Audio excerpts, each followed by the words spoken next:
Nararamdaman mo pala ang aking pagkauhaw sa dugo, Whis. Hindi mo na kailangang magtanong. Nararamdaman ko ang mga gusto ng mga nilalang na katulad mo, na mahina.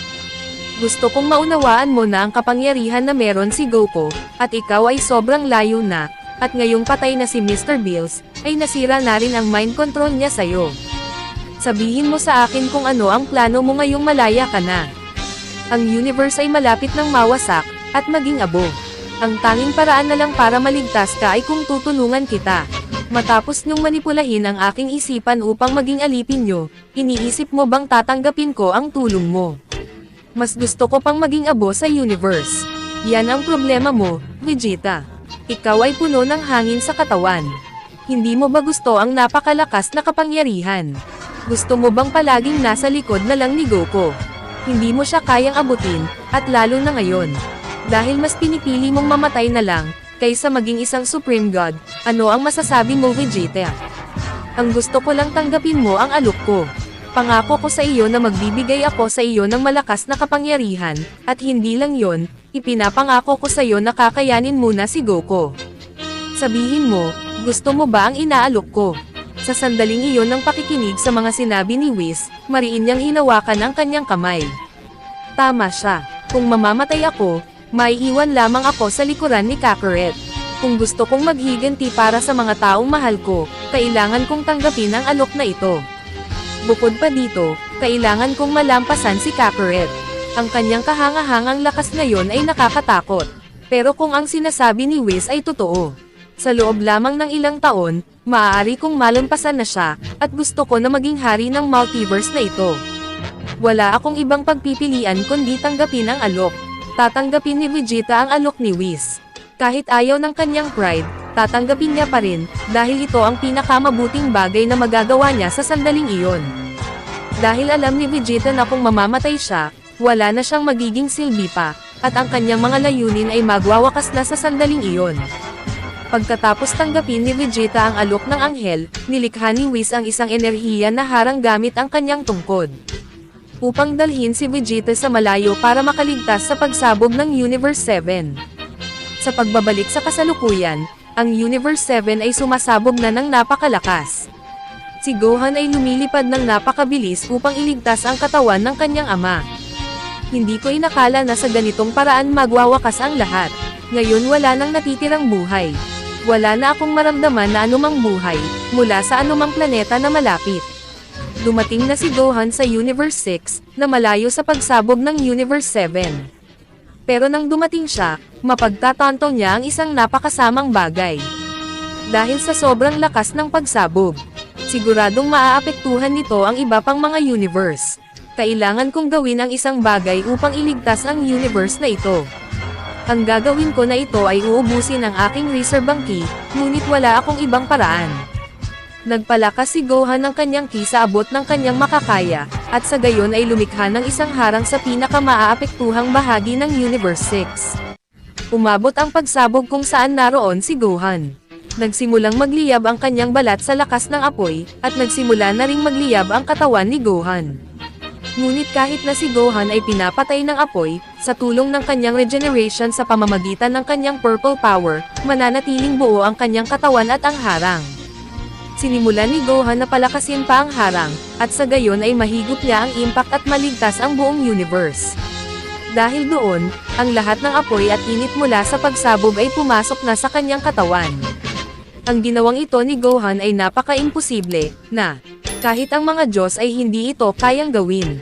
At tanging isang napakalakas na nilalang lamang ang makakagawa ng ganitong bagay at si Gohan lang yun. Pagkatapos ng mahigit 3 minuto ng pagtiis sa pagsabog, ito ay tuluyan nang nawala. Sa isang sandali, si Gohan ay lubusang na-paralyzed, at ang kanyang mga buto at katawan ay lubos na nasunog. Ngunit salamat sa kanyang purple power, unti-unti nang naghihilom ang kanyang katawan. Pagkatapos ng 5 minuto, ang kanyang katawan ay magiging ganap na maayos, ngunit wala na siyang ki, at ang kanyang mga reserbang enerhiya ay nasaid na ng sobra. Pagtapos nun, ang huling salita ni Gohan bago siya mawalan ng malay ay, sa palagay ko, naligtas ko naman ang universe na ito. Nakakapanghinayang lang na ang aking universe ay hindi ko naligtas, dahil ito ay nawasak na ng lubusan. Ngayon, kailangan ko lang ulit magpahinga. Ama, iiwan ko na sa iyo ang kontrol. Tuluyan nang mawawalan ng malay ang katawan ni Goku, at ito ay babagsak na, at sa kabutihang palad babagsak ang katawan ni Goku, sa isang misteryosong planeta kung saan makikita ng ilang nilalang, ang halos mamamatay na katawan ni Goku.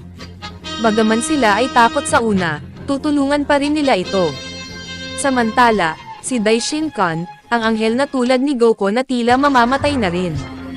Hindi ko matanggap na isang mortal ang mag-iiwan ng napakaseryosong sugat sa buong katawan ko.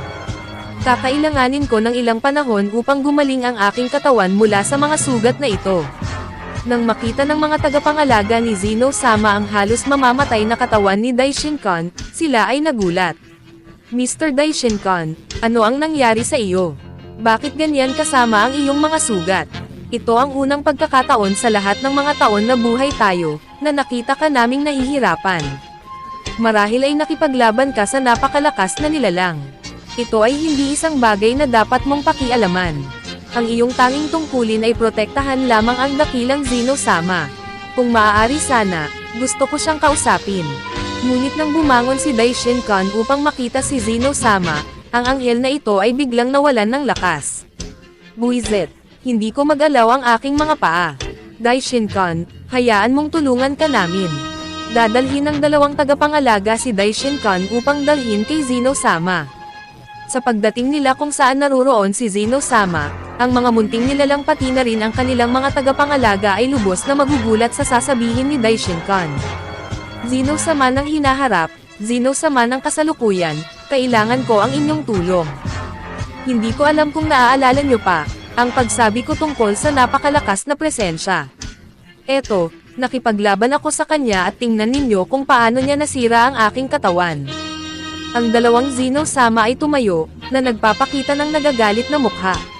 Ang sino mang maglakas loob na saktan ka, Daishinkan, ay hahatulan ng aming galit.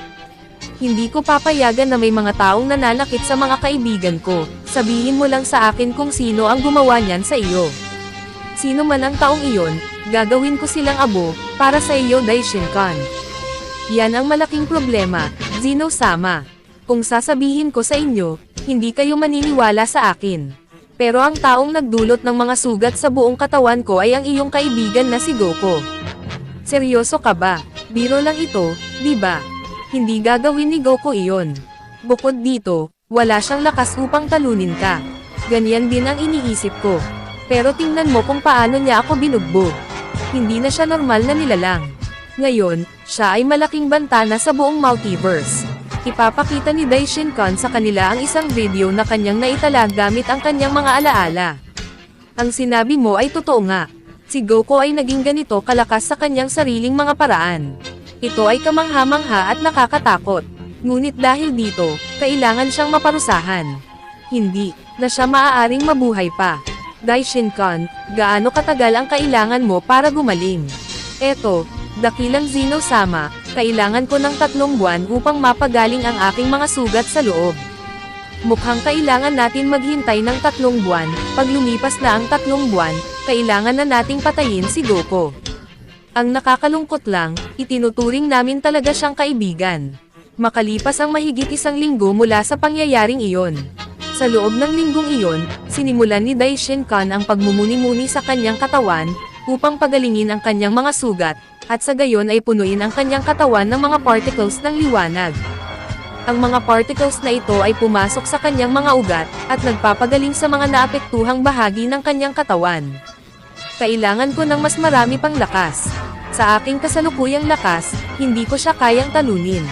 Kailangan kong bumisita sa aking ama, para turuan niya ako ng landas na dapat kong tahakin, upang maging isang immortal na anghel. Sa pamamagitan lamang ng pagtapos sa mga gusto ng aking ama, ako ay magiging mas malakas. Buwisit ka, Goku. Hindi mo kilala kung sino ang kinakalaban mo. Samantala, si Goku, siya ay lubusang nawalan ng malay. Bigla, bubuksan niya ang kanyang mga mata ng dahan-dahan. Saan ako napunta? Hindi ko maalala ang anumang bagay. Ang tanging naalala ko ay nakikipaglaban ako sa anghel na iyon. At mula doon, ang aking isipan ay nagiging malabo na. Si Goku ay biglang tumayo, nagtataka kung nasaan siya napuntang planeta. Wow, nakita ko't gising ka na rin. Nakaya namin na lubusang pagalingin ang iyong mga sugat, ngunit sa tingin ko'y himala na nabuhay ka. Sabihin mo nga sa akin, anong planeta at lugar ito? Ibig kong sabihin, sa anong universe ako napunta? Ito ay ang Universe 6. Sa kasalukuyan, ikaw ay nasa isang pinakaliblib na planeta namin. Napakabihira na mayroon kaming mga bisita, at lalo na ng ganitong kakaibang tao. Mga kaibigan, nagpapasalamat ako sa inyong malaking tulong, ngunit kailangan ko nang umalis. Si Goku ay halos paalis na, nang bigla na lamang pinigilan siya ng leader ng planeta na agad na umalis. Sandali lang, uuwi ka na lang ba ng ganoon na lamang? Ikaw ay isang kakaibang tao para sa amin. Nang mahulog ka mula sa kalangitan, nais naming malaman kung saan ka nagmula. Kaya't binasa namin ang iyong mga alaala. Ang Universe 7 ay sumabog na dahil sa pakikipaglaban mo sa anghel na si Daishin Kan, at ipinahamak mo ang iyong buhay upang iligtas ang aming universe, at ako ay isang taong magbibigay ng gantimpala sa tulong na ginawa mo. Kung tatagal ka sa akin sa laban ng 15 minuto, sasabihin ko sa iyo kung paano ka palalakas ng sobra. By the way, ayokong pigilan mo ang iyong sarili sa pag-iisip na malakas ka na, dahil mas malakas pa ako ng 10 beses sa mga Diyos na iyong nilabanan, at ako ay nagtatago lamang sa anino. Tingin ko gusto nitong tao na ito na makipaglaro sa akin. Wala akong oras para sa mga biro, ngunit kung kaya mo akong gawin pang mas malakas, papatulan kita. Si Goku ay magtra-transform sa kanyang Super Saiyan God Purple. Gagamitin ko na ang transformation na ito, at ang aking huling transformation, ay hindi ko na gagamitin, dahil hindi ko pa napapabalik ang lahat ng aking lakas. Pero ito ay sapat na para talunin ka. Si Goku ay lulusab laban kay Yuzo, at susuntukan ito sa kanyang tagiliran, ngunit si Yuzo ay madaling pinigilan ito. Ngunit kahit na napatigil niya ang suntok, siya ay umurong ng kaunti. Medyo nagulat si Yuzo, dahil matapos ang matagal na panahon ay muli siyang napaurong sa laban. Kahit na alam ni Yuzo na mabait si Goku, dahil sa mga alaala nito ay hindi siya gaano magpipigil at susuntukan niya ito. Ang dalawang nilalang ay magsisimulang maglaban ng sabay, na lumilikha ng isang hangin na umaabot sa ibang universe. Si Goku, sa kabila ng kanyang napakalakas na lakas, ay tumilapon ng ilang metro palayo mula kay Yuzo. Baka nga ikaw ay malakas, ngunit hindi yan sapat upang tumagal ng 15 minuto sa akin sa laban, nang bigla na lang, isang bola ng ki, ang bumagsak kay Yuzo. Mula sa bola ng ki ay lumabas si Goku. Ginamit ni Goku ang pagkakataon sa pagkakadestruct ni Yuzo, na nagawa niya sa teknik na iyon, agad na nag-charge siya ng kanyang Purple Azra Fist laban kay Yuzo. Makikita ni Yuzo ang napakalakas na aura sa kamao ni Goku, na nagawang itutok ng mabuti ni Yuzo ang kanyang mata sa mga kamao, upang makaiwas sa suntok. Ang suntok ay bumagsak sa lupa, at nagawa nitong palindulan ang buong planeta. Napakalakas ng taong ito, at nakikita ko na sa loob niya, ay mayroon siyang godly purple power. Ngayon tingnan natin kung paano niya ito haharapin. Mga espiritu ng mga demonyo, lumabas kayo. 3 espiritu ang lalabas at aatakihin si Goku ng mabilis. Kahit na nais ni Goku na tapusin sila sa isang suntok lamang, hindi na ito magawa. Dahil ang mga espiritu ay walang physical na katawan, kaya susubukan ni Goku na bumato sa kanila ng ilang mga bola ng enerhiya, ngunit ang bola ng enerhiya na ito ay dadaan sa kanila nang hindi sila nasasaktan, nang bigla na lang, sinubukan ng isa sa mga espiritu na pumasok sa katawan ni Goku upang kontrolin ito, ngunit sa paggawa nito, ay magdudusa ito ng sobra-sobra. Ang espiritu ay lubos na masusunog ng internal na enerhiya ni Goku. Huwag mong subukang kontrolin ang aking katawan. Ito ay imposible, dahil sa loob ng aking katawan, ay mayroon akong isang lakas na hindi mo nais na subukan. Ang dalawang espiritu ay sobrang matatakot. Huwag kayong mag-alala, wala kayong dapat katakutan. Hindi niya kayo masasaktan. Si Yuzo kasama ang kanyang dalawang espiritu ay magsisimulang umatake kay Goku. Gaano katagal mo kakayanin ang mga atake ko?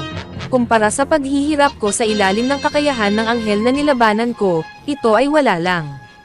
Pero ako ay labis na nagulat na mayroong malakas na nilalang sa Universe 6, na kayang pinsalaan ng kaunti ang aking transformation. Si Goku ay bigla na lang tatayo, at sasanggain na lang ang lahat ng mga atake ng dalawang espiritu. Ang lahat sa mundong ito ay may kahinaan, at ang lahat ng natutunan ko sa kwartong iyon ay naaalala ko pa, nang bigla na lang, magsisimulang magliwanag ang mga mata ni Goku. Bakit sobrang sumasakit ang aking mga mata? Dahil ba ito sa espiritu na pumasok sa akin?